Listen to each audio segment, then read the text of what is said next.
All right. My apologies, everybody. I was presenting in the wrong group. That's my biggest fear, and then I did it. I promise you, I was here even early and I started presenting in a different group. I'm so sorry, I'm late now. But hi, everybody. I am really happy that you are here with me today. And please, if you see me, go ahead and drop a comment. I'm gonna try to be a little faster now, that I am late. Um, so let's start over for me. So if you have any specific questions, drop them in the comments and I'm gonna try to go through those at the end. Because I'm gonna try to get through the material. We have a little bit to cover in here. If you can see me again, please drop a comment so I know I'm in the right place. Let me see. Hopefully Heather will write and let me know that I'm here. Okay, let me see. Sugar cookie marketing. I should be in the. Here we are. Okay, thank you, Heather. So sorry. All right. So let me introduce myself. I'm Andrea, and I'm Andrea Forte. I am a wife and a mom of a 3-year-old boy and a 7-month little girl. Hey, okay. There you are. So sorry again. Okay, I am a full-time accountant. I own a small accounting firm called Key Accounting LLC, and I do monthly bookkeeping for small and medium-sized businesses, and I love doing bookkeeping. I am also a part-time baker. That is how I found out about this group. My little home-based bakery is called Eastern Shore Sweetness here, and I started that bakery in September of 2021. My goal this year is to teach 6 sugar cookie decorating classes. Um, so my little cookie business is my creative outlet. After working with numbers all day, I kind of enjoy doing cookies in the evenings and in my downtime. There we go. Okay, hi everybody. All right, a few notes before we get started with the content. The first is that I am not a lawyer and I am not a tax expert. I am also not a profit first professional. Yes, there is a whole certification that you can get in order to advise people on how to use the profit first method. I am not certified, okay? I simply read the book, I gathered the information that applied to my business, and I am here to share it with you today. If you need any further guidance, you can visit this website listed right here, and you can get help from a certified profit first professional, or you can consult with your personal tax preparer. Also, I will be sharing a referral link for the bank that I use for my businesses. So if you decide to use that link, I may get a commission out of that. Also, I do want to point out that there might be a little bit of a delay because I'm using a new software today. So you can see my face, which is really cool. So this is what we will cover today. We're going to cover Cliff Notes to the Profit First book. Then we're going to move on to the target allocation percentages, what they are and how the author uses them. And then we're going to talk about how to automate the Profit First transfers. So today, if you stick around, you're going to learn that the Profit First method is the method to allocate cash. So it's a cash allocation method. It teaches you how to plan your finances in a way that you make sure you're running a profitable business. If you are pricing correctly, you will ensure that you are paying yourself, you're setting money aside for taxes, and you also are having money to run and grow your business. If you are not pricing correctly, this method will shine a line on that too. It will guide you to determine changes that need to be made in order to run a profitable business. So, as you can see in this screen, your pay is not the same as profit. This method makes sure that you are getting paid and also that your business is making a profit. So let's get started. So the first section is a summary of the book. If you have not read the book, I highly recommend it. I actually found out about this book when I started my own bakery in 2021, and it has really changed the way I manage my finances. This book has stuff that I was never taught in college as a finance and business administration major, And it is written in a way that is easy to follow. I promise you, it does not have any complicated language at all. So please go and read it if you can.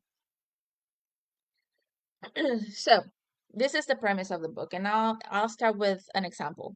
I like to invite people over to eat at my house. I like to cook. And I always have this fear that there won't be enough food to feed everybody.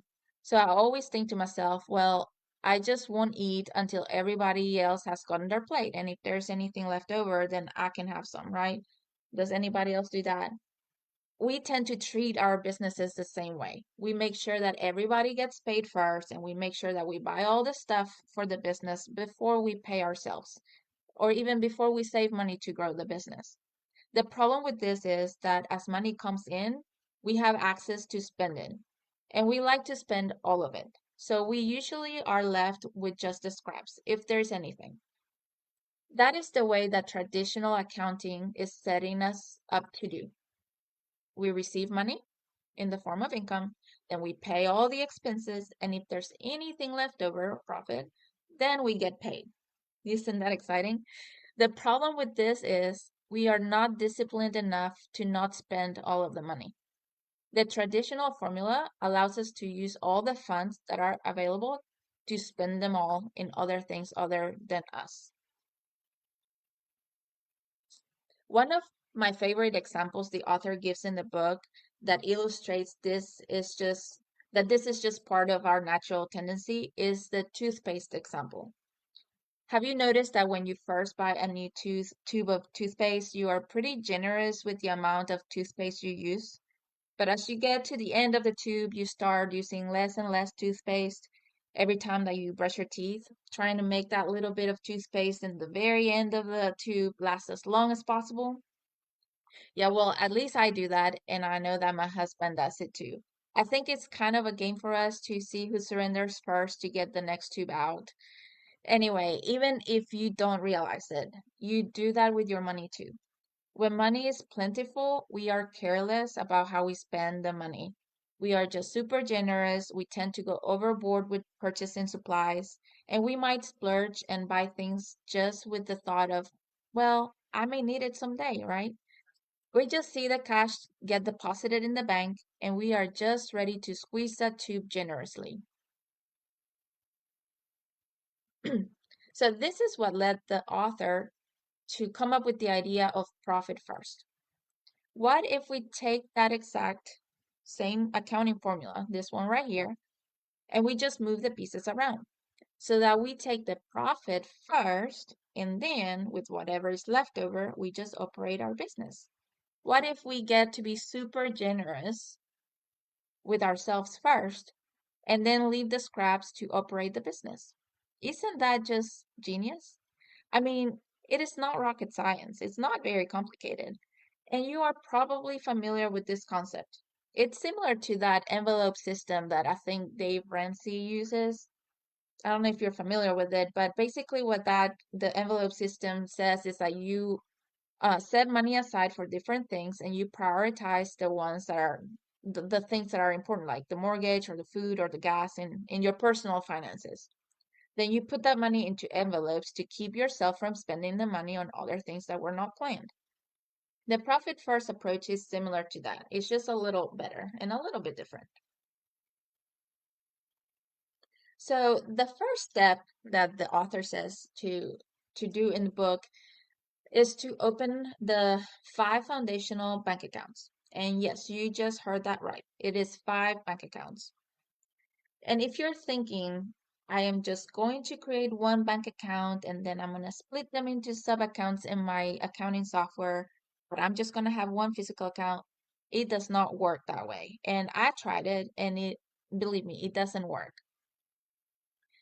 The first time I read the book, I literally cringed whenever I read that. 5 bank accounts? I was like, I am an accountant and that sounds completely unnecessary. I can track my own money. But then the very first vendor blender happened and I spent all of my money in cookie cutters. That is a true story. After that, I gave the profit first method a second chance and I actually implemented it just like the book says. And it does work. So these are the accounts. These are the five recommended accounts. The first one is income. This is where you will deposit all of the money you receive. So all the money you get from your customers, whether it is cash sales or credit card sales or checks, anything, you deposit it into the income account. Then the next account is the profit account. This is the money that you're setting aside for a specific purpose for your business. It normally is a way to grow your business. So it could be buying new equipment or getting capital ready for an expansion or maybe hiring new employees. It could be earmarked even for bonuses in those years that are really good. What about like this could be your Christmas bonus for you or for your employees? The next account is the owner's compensation. This is the account where you're setting money aside for yourself. This is your pay. And again, owner's compensation is not the same as profit. Then you have the tax account. This is the beautiful thing about this method. You will be setting aside money for your taxes. This is income taxes. Not very many business owners do that. Most wait until it's tax time the following year and then they're scrambling to figure out how they're going to pay their tax bill. So that's not going to be you if you use this system. And the last account is the OPEX account, which is the operating account. This is the money that is set aside to use for operations. So all of your purchases, all of your expenses are paid from this one account. So this is the only account that you should have a debit card for. Now, for my business, I do have a credit card, but I just pay it off with funds from my operating account. So, and I just have the credit card because I like to accumulate points.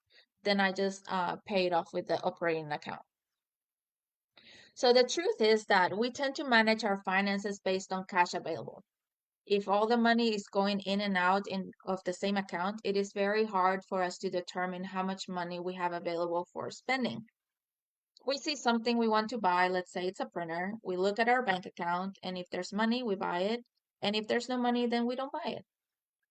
So if we see that the printer is $295 or $250, and then we see our bank account and it has $300, we're not thinking, well, $100 of those $300 is supposed to be for taxes, and $200 is supposed to pay myself for the 15 hours I was baking cookies. Like we don't think that way. We just see $300 in the bank, printer is 250, I have money, buy it. So creating these separate bank accounts will eliminate that temptation because nobody likes to sit there and be in transfer money from bank account to bank account. So if you don't see the money in the operating account, you just won't spend it. So the next step that the author says is to open two extra bank accounts, and these are labeled hold accounts. So the first five accounts, the foundational accounts, can all be in the same bank. Okay, and I will show you what I use in a few minutes, and that's the bank I have a referral link for. But these two other accounts are supposed to be in a completely different bank. And on top of that, you should not get a debit card for these two hold accounts. The harder it is to get to this money, the better.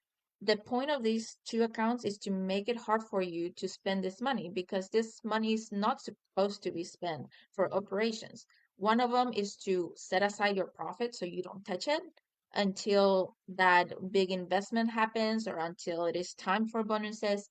And the other account, the tax account, you're not supposed to touch it until it is time to pay your tax bill at the end of the year. So you may be wondering, didn't we have already a profit account and a tax account in the five foundational accounts? And the answer is yes. And from those, we're going to transfer that money into the hold account. So we make it difficult for us to spend the money. Okay. The other money, I'll show you in a second how it is supposed to move. So you may be wondering, like, but why do we have to open? Like, we're talking about seven accounts now. So I will confess to you. I tried to just open the five foundational accounts and I just said to myself, okay, I obviously five accounts is just enough for me. I can be disciplined with those and I really don't need those two extra hold accounts. I just won't touch the money that I have in that tax and profit account in the original accounts. But then temptation happened. Remember, I said that my bakery is super small and it's just my side hustle. So it's not like I'm selling thousands of dollars of cookies or anything. And I keep a very small amount of money in my account. And back in November, I was buying ingredients for my Christmas market, and I literally had less than $100 in my account, in my operating account. So that meant that I could not spend any more than that money to buy ingredients with or packaging. So I will tell you, I know that if it had come down to it and I had run out of cash in my operating account, I would have transferred the money from my profit account into my operating account because they're all in the same bank. I didn't have a hold account yet. Or even worse, I would have transferred my tax money into my operating account. Since they're in the same bank, I could have transferred it and I would have had the funds available the same day. You know what that is? Yep, I would have stealing from myself. That money that I was supposed to be setting aside for taxes, if I had run out of operating money, I would have transferred it just to cover the expense. But you know what that does? It lowers my profit margin. So, why does the author recommends these two accounts? It will completely eliminate the temptation of spending the money when you shouldn't. If you move the money, let's say, to some random credit union in your town, like if these two hold accounts are in like a small little bank in your town, you don't have a debit card or nothing. If you come across, let's say, a brand new set of nice shiny cookie cutters that you really want but you don't really need, and you look at your operating account and there's not a lot of money in there, you will really think about it really hard and you probably won't make the purchase. If you don't have the funds, you can't make the purchase. Because if you go into this random little bank and transfer the money to your operating account, chances are the money's not going to be there the same day. It will take a couple days to clear. So you won't be able to do this. What this method is training you to do is to operate a profitable business. And we will talk about percentages in a second. But when you run out of funds in your operating account, it means one of two things. You're either not charging enough or you are spending too much. Like that's it. If you cannot have cash available in your operating account, those are the two reasons why that is happening. If you are following the percentages, there is no guessing game. And if you run out of funds in and then you start borrowing from your tax account or your profit account, you're literally deciding to lower your profit margin by allowing yourself to continue to spend more money. So here is the profit first method in one picture, and we'll walk through this. So all of the deposits, all of the money that you collect will come in here into the income account. And then it will get allocated in the other four accounts. 1% to profit, a percentage to owner's pay, a percentage to the tax account, and a percentage to the operating account. This account right here is the only one that you get to spend money from for operations. So this is the one that you get a debit card for. Then all that is in one bank, okay? 5 accounts. Then you have the second bank that you have 2 accounts for. And this bank is for you to transfer money from the profit account from here into that hold account and the tax money to that tax hold account. This money right here, so whenever your tax bill comes in April, whenever you do your taxes or whenever you do your taxes, some people already did them. This is the account that you would use to pay for those taxes. Okay? And this money, again, you have to be clear that the taxes you're setting aside here is only to cover the tax bill of this business. Okay? Your total tax bill might include other taxes too. But this money is earmarked for taxes, income taxes. And then this account you don't touch until that time comes whenever you designate, like if you said, I'm using this money to buy an Eddy, whenever you collect enough money in here to buy the Eddy, then you buy the Eddy out of this account. And then this is the only account that you would actually connect to your personal account. So every time that you're ready to pay yourself, the author recommends on the 10th and the 25th of each month, then you make the transfer directly to your bank account. And that's it. So that's literally the profit first method in one screen. I hope I haven't lost anybody yet. All right. So we're up to the second section, which is we're going to start talking about the target allocation percentages. Okay. I'm really hoping you're still with me. This is where the book really gets good and whenever the numbers start coming into play. Oh, thank you. Thank you, Mara. And I'm glad you made it. All right. So in chapter 4, there is an instant assessment. So if you go to page 61 through 68 in the book, that's this instant assessment. And I highly recommend it. I recommend for everybody to go and do it. I cannot walk you through it in this live because there is not enough time and because it is something that you have to just sit down with your own reports and your financials and fill it out, okay? The assessment will make you take a look at your financial statements and it will calculate your current allocation percentages, okay? This might be a little come to Jesus moment for a lot of you. And you probably feel like you are not making enough money or that you are overspending. The assessment will make you put those numbers down in paper and see your margins, like what your margins are for real. So there are a few things that I do want to define in here, that some terms that the author uses. The first one, he defines the profit first method as a cash management system. Okay, so whenever we're calculating anything and whenever you're filling out your instant assessment, we're talking about cash transactions. So cash in, cash out, nothing else. Okay, then he talks about real revenue. Okay, real revenue is defined by him by as gross revenues minus materials and subcontractors or subs. Okay, so for a bakery, this will be your gross revenues will be all your sales minus your ingredients, your packaging, those direct costs, and minus subcontractors if you hire help.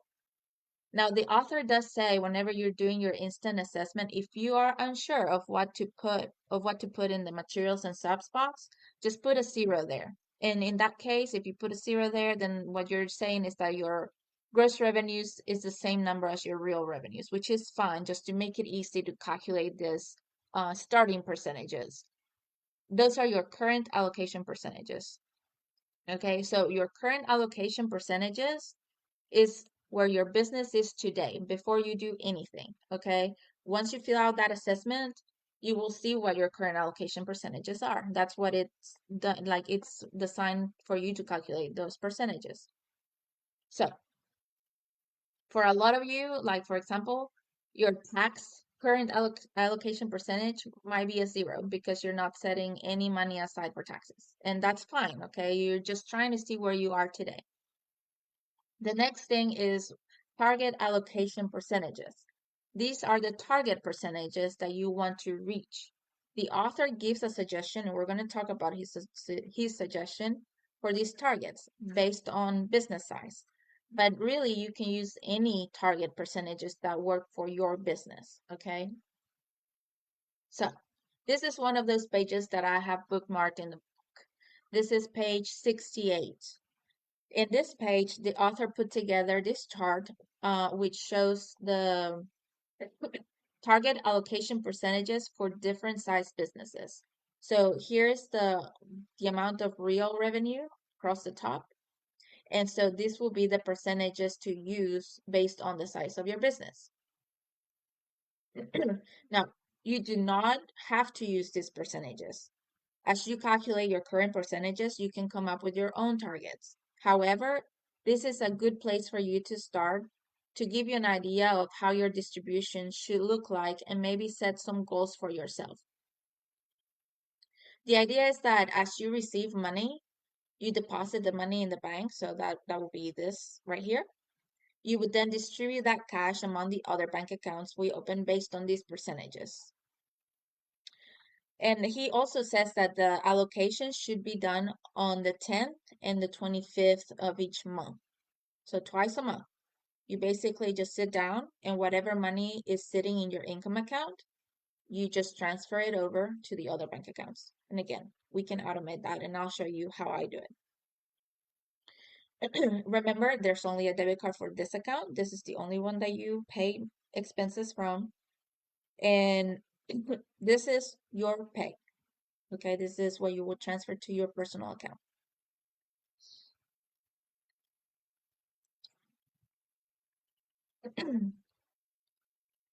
All right.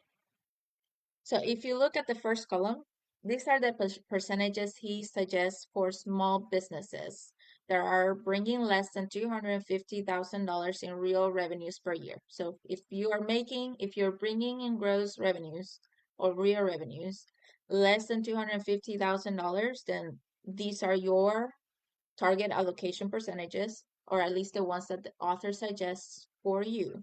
You can change them up a little bit if you want. I don't know about you, but I'm in that column. I'm nowhere near any of the other columns. But you will notice that as you move to the chart keeps going, but I'll go back to, you see, like if you're making $50 million, at that point you're not getting you're not taking out distribution. You're probably getting paid from payroll, so your pay is actually here. So the percentages change as your business grows. But for the purposes of this training, I'm assuming that we are all here. So we're gonna stick with those percentages for the examples we're gonna do. And another thing that I do want to point out is that the percentages might also be slightly different for different industries. So some industries just need bigger operating percentages than others. As you can see, we would be transferring 5% to the profit account, 50% to the owner's pay. So we would be getting paid 50% of every sale. Then we would set aside 15% for taxes and 30% for operations. So one thing that the author says is that the change can be gradual. Let's take the example of taxes. Let's say that you do your assessment and your tax percentage right now is 0%. Does that mean that you just start with the profit first method today and you just have to start setting aside 15% towards tax? That would be nice, but probably your business would just break apart. So what the author suggests is to start adjusting by 1% at a time. So you do that until you reach your target, the target that you set for yourself. These might be your targets, but you might put different targets for yourself. So he actually suggests that you start by just setting aside 1% towards profit. That's what he suggests. So here's an example for you. Let's pretend we have a bakery and gross revenues for the bakery are $50,000 in gross revenues. And they spend $20,000 in materials and subcontractors, so that's ingredients, packaging, and contract labor. So that leaves them off with $30,000 of real revenue. And let's say they fill out their instant assessment, and these were their numbers for last year. Let's say that they had 30,000 for real revenue, and then they set aside, or they were left off with 3,000 in profit. The owner got paid 5,000. They didn't set any money aside for tax, and then they spent 22,000 out of the 30,000. Maybe that kind of sounds familiar to some of you, and I just had to move my camera a little because I can't see my screen. So if you calculate the percentages, this is what it looks like. This is income account, 100%. Their profit is set at 10%. The owner's pay was set at 17%, 0% for taxes, and 73% for operations. So if we compare that to the book percentages, then we would say that the profit would need to go down, that the owner compensation should go up, the tax money set aside should go up to 15%, and that the operating percentage should go down. Okay.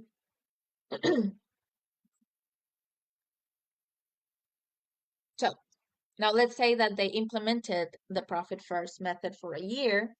And now let's pretend that they had the same sales and the same ingredient and packaging and contract labor, but they made some changes down here for the second year.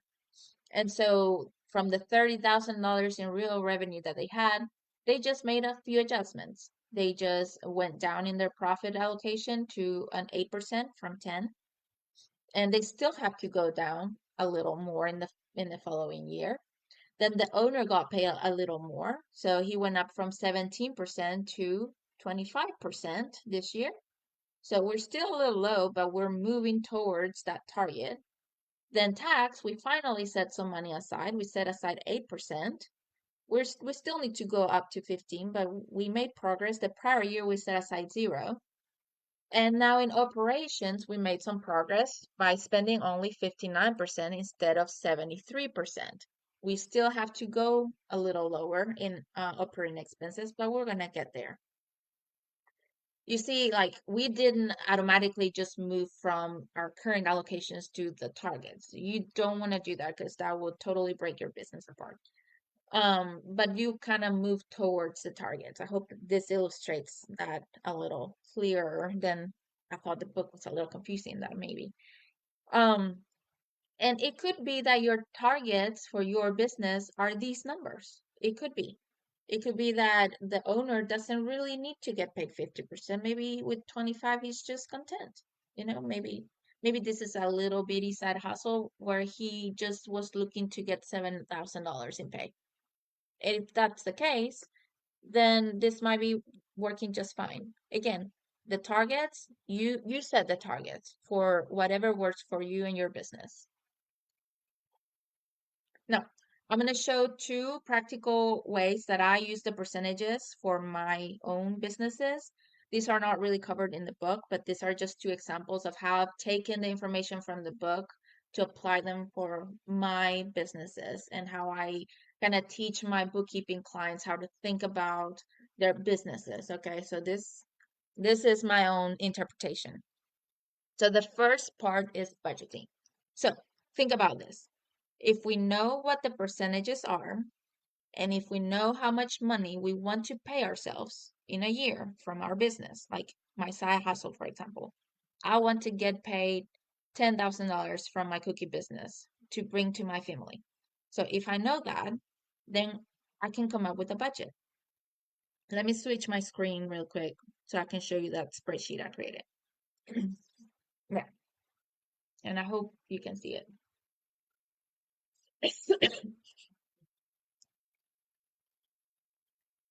All right.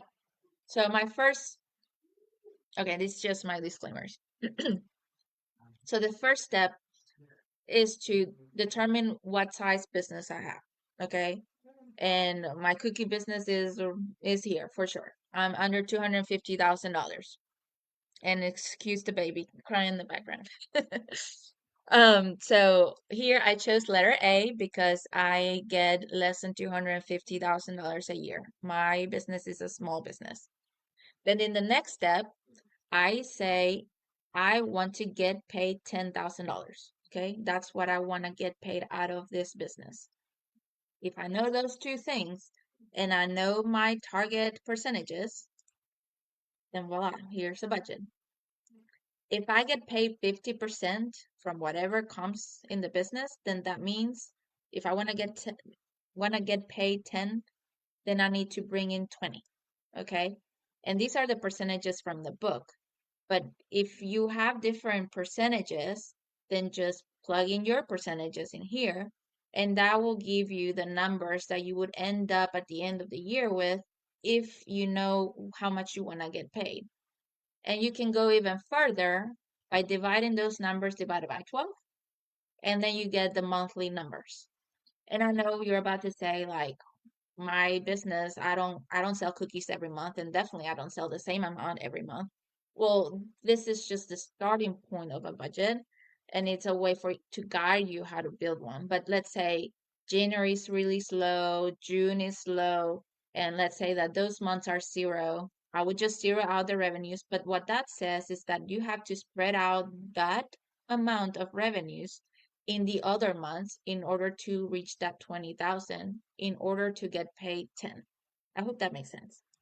And if you want the spreadsheet, just put it in the comments or message me your email and then I can send it to you. But it really is not very difficult. Like if you know this, then you double that if you're doing the percentages from the book because you will get paid 50%. And then multiply that number by the 5%, by the 30%, the 15% to come up with the annuals, and then you divide it by 12 to come up with the monthly one. So that's a way to use the profit first method to come up with a budget. The next one is for pricing. Okay. So even if you do not end up using this method to the fullest, I would like for you all to start thinking of each order that you receive from a customer in a way that aligns with the profit first method. And I'll give you an example. Let's say that a customer calls and inquires about 12 custom decorated sugar cookies. And let's pretend that this baker says, sure, I'll make them for $30. Okay. Based on the profit first method, then you can come up with how much of those $30 will get designated for the different things. So if you're selling those 12 cookies for $30, then you're literally putting aside just $1.50 for profit. You will get paid $15 as your compensation. You will be setting aside $4.50 for taxes, and you will be setting aside $9 for operations. So let's define what these are again. And I just want to focus mainly on the owner's compensation and the operations because I think, oh, hey, Linda. um, because those are the two main ones whenever you're taking an order. So the first one is the owner compensation. The amount showed here is what the baker would be paying herself for completing this order. So now let's look at it again and look at the numbers. Is $15 enough for the work of making 12 custom decorated sugar cookies? Well, that kind of depends. If this baker is super fast and can knock these out in 30 minutes, then maybe that is enough.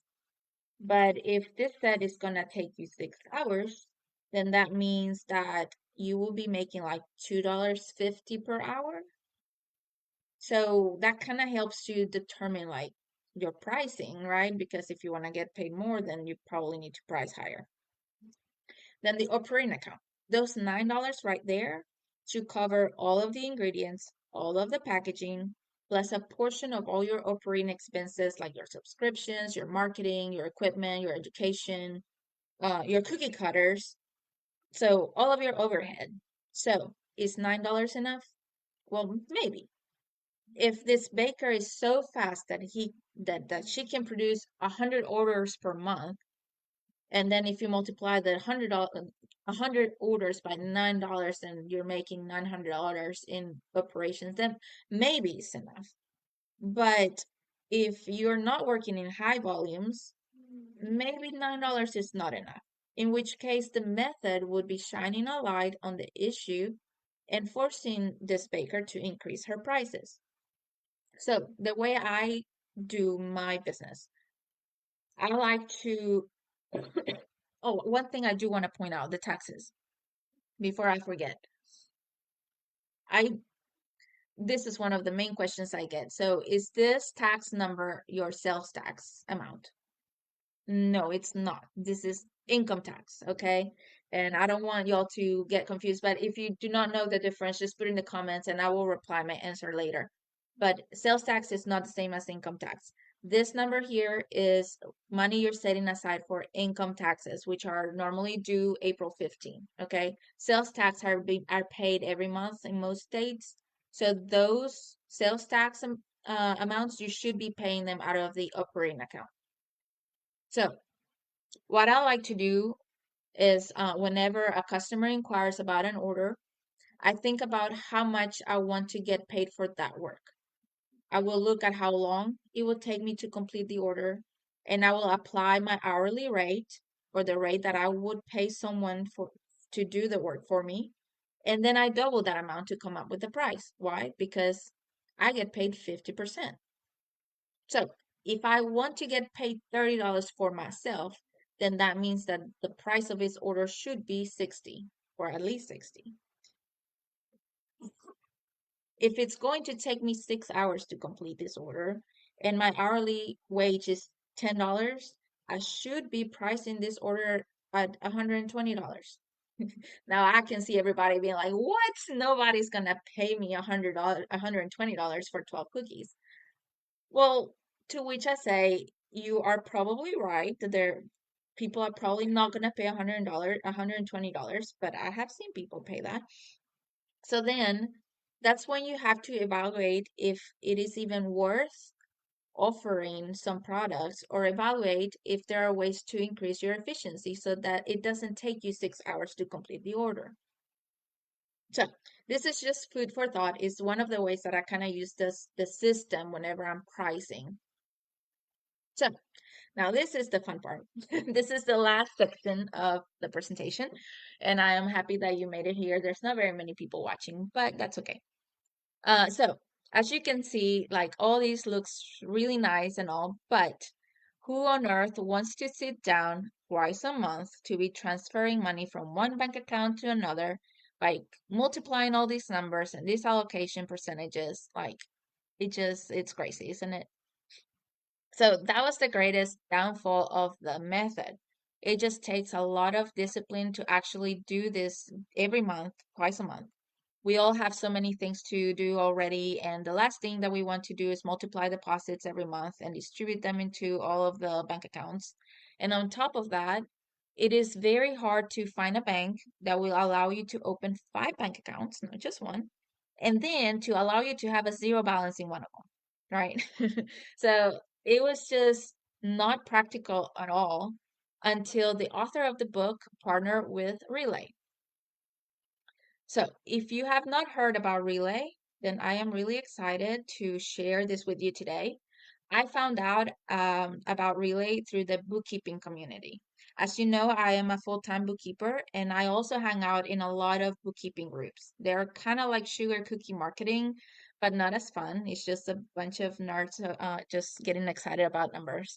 But Relay is one of the favorite banking platforms among bookkeepers because it syncs so well with QuickBooks. But my favorite thing about Relay is the ability to set up the auto transfer rules to apply the profit first method automatically. So the author of the book, his name is Mike. He partnered with Relay and chose it as the official banking platform for the profit first method. So this right here, he is the author of the book. So here are some of the benefits of banking with Relay, and I'm gonna go ahead and drop my link in there. I do have a referral link if you do decide to open a bank account with Relay. Here's my referral link, and I'll show you what it's like and everything. So I should have put referral link in there before I. Okay, there it is in the comments. But here are some of the benefits of Relay. So the first one is that it takes just a few minutes to open an account. You can do it all online. You don't need to go anywhere. You basically fill out the application and then they will ask for a copy of your driver's license that you can upload a picture of. You can even take the picture with your phone and upload it. I think I can't remember exactly, but your driver's license and maybe some document from your business to verify that it's an actual business. But you can upload all that. You will get assigned a banker, and you basically just email them whatever you need. So opening the account is really simple. Then you can open up to 20 bank accounts with them. Yes, all of them. Each one is a separate account with its own account number. They're not like sub accounts that share the same account number. Um, they're not like envelopes or anything like that. And then you can name your accounts whatever you want. So if you're following the profit first method, you can name them income, profit, and put the percentage, owner's pay, and put the percentage, and then taxes, and then operating, and put the percentage. So that kind of is a really nice visual, and you see the money going in and out from the 5 accounts that you set up there. And then also they are FDIC insured. And if you open a regular account, like if you don't keep a whole lot of money, you get $250,000 of insurance through the FDIC. And if you don't know what this means, it means that if the bank goes under, then the FDIC will give you your money back pretty much, which is really good. I mean, 250 is standard throughout all the banks, but they have an option like if you have a high cash balance in your accounts, they have the option to have like a sweep account that is insured up to $2.5 million. So that is really, really nice. Another thing is that you can get up to 50 debit cards. Now, this, I mean, you might not need all this stuff, but I'll share it anyway. So, for a bigger operation, if you have employees and they are running around like buying stuff for you, just picture a big company, you can open up to 50 debit cards, and you have the option to have physical cards and also digital cards. So, if you don't normally like swipe cards on the go, you can open a digital card to do all your online shopping. That way, you don't run the risk of losing the card and getting people access to your account. So, digital cards are really nice to use for digital purposes, or digital purchases. And then, of course, my favorite benefit is that you can set up auto transfer rules based on the profit first method. And here's a little, let me pull up a link I created to show you how easy it is to set up auto transfer rules. Uh, and if you like tech like I do, I created this in with a tool called scribehow.com. You can do like little step-by-step guides. I really like Scribe. But that's how I created this. And let me move this over. Okay. So to create your auto transfers, once you have your bank account, you're gonna click on Move Money at the top. And underneath that, you're gonna see Auto Transfer Rules. And you click on that, and then you choose profit first rule. Isn't that cool? Like it's already a rule. Then you give the rule a name. I named mine profit first. And then you set up the frequency. So I set mine up twice a month, and then you tell it when. So I put the 10th and the 25th, just like the book says. I'm following the book. And then you tell it where you want to transfer your money from. So you choose the income account, and this box is to how much do you want to leave in that account after the transfers are done. I leave zero. Every penny that I deposit in my income account, then I allocate it. So I leave $0 in there after every transfer. And then you can choose what accounts you want to move the money to. So the author recommends the four accounts. So here you put how much percentage wise, how much to move to owner's compensation, how much to move to um, profit. So 50% to owner's compensation, 5% to profit, then 15% to tax. And this is the one piece that I do differently from the book. In Alabama, I have to pay sales tax, and I found that I was sometimes spending the money that I was supposed to be paying for sales tax the following month. So what I did is I created a separate account just for sales tax, and I put 7% there.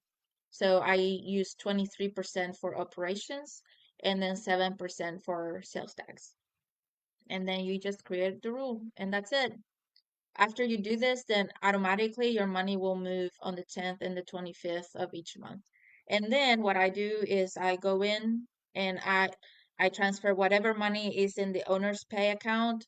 I just transfer that to my personal, like once or twice a month. That I don't have a date for that. I normally just do it close to the 10th and the 25th because I go and check to make sure the transfers work, and they always do, but that's just the bookkeeper in me.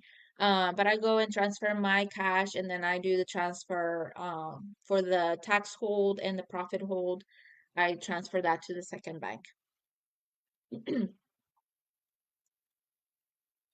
So I have personally used Relay for a year and a half now, both for my baking business and also for my bookkeeping business.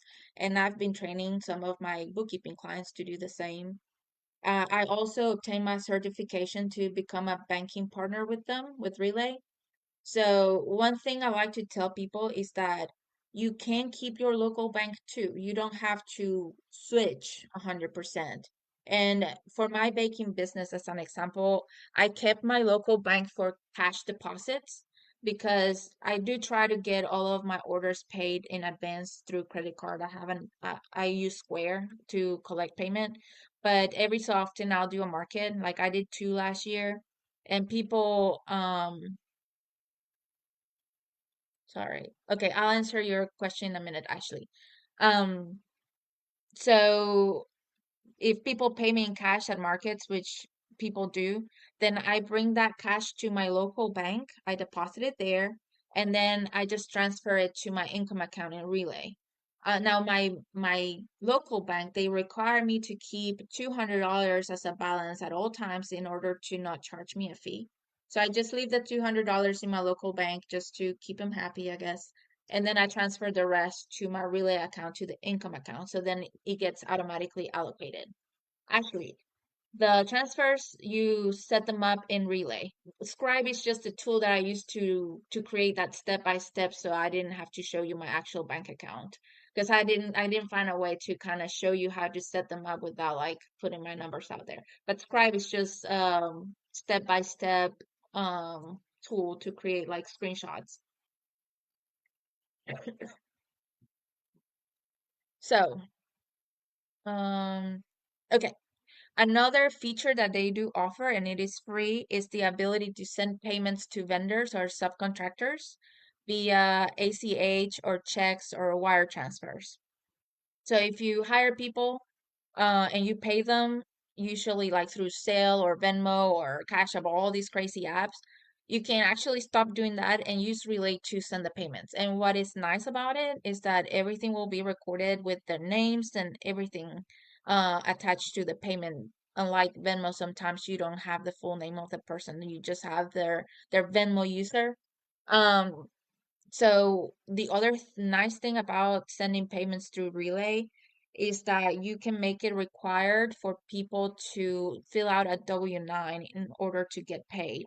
So then if you are like some of the business owners that you have to issue 1099s in January and then you are chasing people around to get their W-9s, this will avoid that. You'll be able to send a payment and check a box saying that require the vendor to fill out their W-9 in order to receive the payment. And then they just fill out the form and then they get paid. And if you, so here you see Pro. So there's a free Relay, which is, it comes with everything, it's free. The difference here is like if you want to be able to pay people the same day, then there's the Relay Pro account, which is like $30 per month in order to get the Pro benefits. But you can literally do everything in the regular version that is $0. So if you want to run a profitable business, the author recommends to follow the profit first method and also to bank with Relay. And he actually is doing talks about it. So I really hope that you found this presentation helpful. I am so sorry I came in late. I was literally presenting in front of the wrong group. So sorry, Heather. And if you know any other business owners, just feel free to share this with them, whatever you learned today. And if you use my link, I thank you so much. Feel free to share it also with your friends or ask me questions. I'm happy to answer whatever questions you have about Relay or whatever, you know. I know that somebody had told me that they were hoping to see what my percentages are, and I actually just follow the book. I haven't gone creative with it other than splitting my sales tax out of the operations. That way I make sure I don't spend that money. But other than that, that's all I do. So some frequently asked questions is it free to bank with Relay? Yes, up to 20 accounts. Can you keep your current bank and also have an account with Relay? Yes, I showed you. I actually do that with my bank. I keep my local bank for cash deposits and then I transfer those to my income account at Relay. If you want to learn more about Relay, this is their website, relayfi.com. But also feel free to reach out to me if you have questions. I also can get you in touch with my banker at Relay, Emily. She's awesome. She's helped me so much. Also setting up clients and stuff. Um, how can you open an account? You can use my link. It will take you exactly to the form to fill out. Oh, I'm happy to hear that you're gonna be getting the book tomorrow. Um, but yeah, if you go to my link, it's in the comments. It will take you to the form to apply for an account. And then one question I did get in another group was, why do we set 15% aside for taxes when sometimes your tax rate is like closer to 30%? which was a really good question. Remember that whenever you're transferring money, you're transferring 15% of your gross revenue, so your top line. You're transferring 15% of gross revenues. When you're paying taxes, you get taxed on the bottom line, which is a much lower amount. So you might be paying 30% of the net income, but you don't need to set aside 30% of gross revenues. I hope that makes sense. But again, the 15% is just a ballpark number, and you might adjust it for your needs. So thank you so much for joining today. And if you're watching in the future, feel free to put comments in there and just put hashtag replay. That way I know to answer the question. I'm just looking at the comments now to make sure I didn't miss anything. No questions there. Um, and you are also welcome. I see all the thank yous. Um, so yeah, if there are no questions, I'm gonna hang out for a couple minutes just to make sure that I don't miss anything. And I hope you enjoy the presentation. Thank you for joining.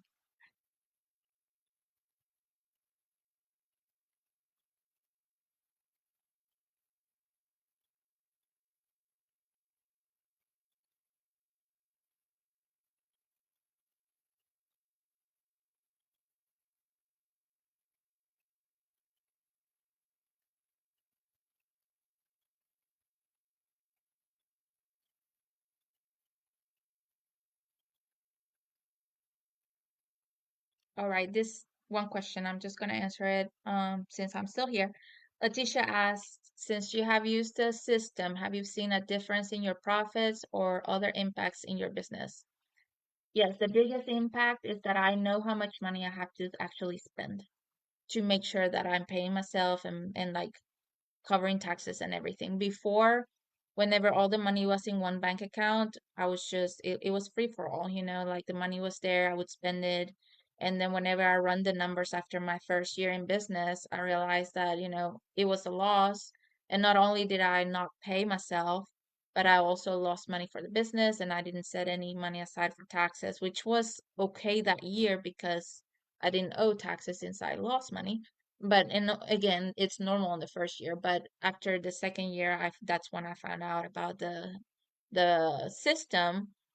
It's all more clear. Like I know how much I'm gonna get paid, and that is a huge relief. And then I know if I'm running out of money in operations, the only thing I need to do is just sell more. I don't like I just need to go out and sell what I have. So yeah, it's a lot clearer how much money I get to pay myself, how much money I have to spend, and how much money I'm saving up for growing my business.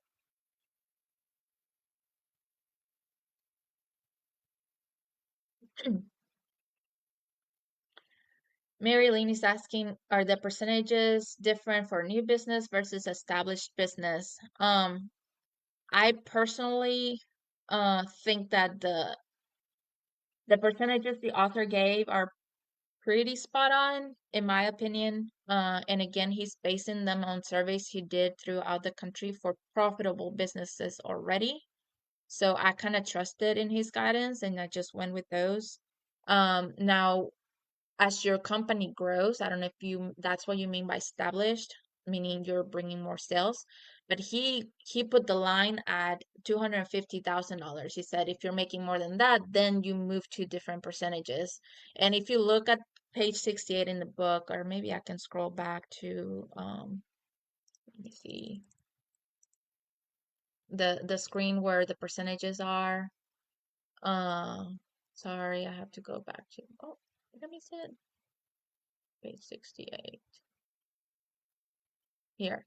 So you see, like, based on the what the author says, the percentages do change as your revenues increase. I don't know what you mean by established or new, but he goes by real revenue amount, and that's when the percentages kind of tweak some.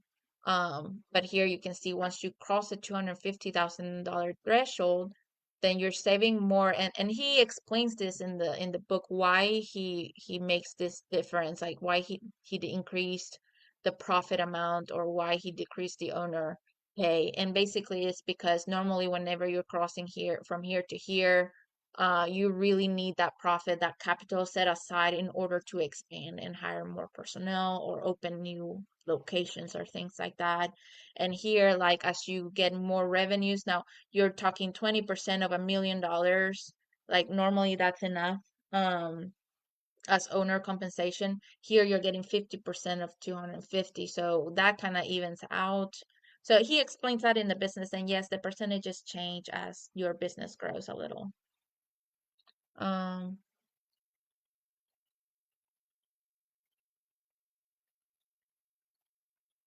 all right. I have a business partner. Are you able to have a joint account? Yes, you are. I actually had a joint account. I was in a partnership last year, and then I opened my own business, and I was able, like we had an account. And if you are talking about partnerships, also one thing to note, if you have a partner, the author makes the distinction that the owner pay amount gets split among the partners. So if you and your partner are 50-50 partners, then each one of you will get 50% of this 50%. So basically 25% of real revenue is what each partner gets. So that's the difference with partnerships. And the more partners you have, you don't change the percentages, you just split the owner pay among the partners. I hope that makes sense. And Meredith, you are welcome. All right, so if there are any more questions, I will answer those in writing, but feel free to keep commenting and just put hashtag replay. Thank you all so much.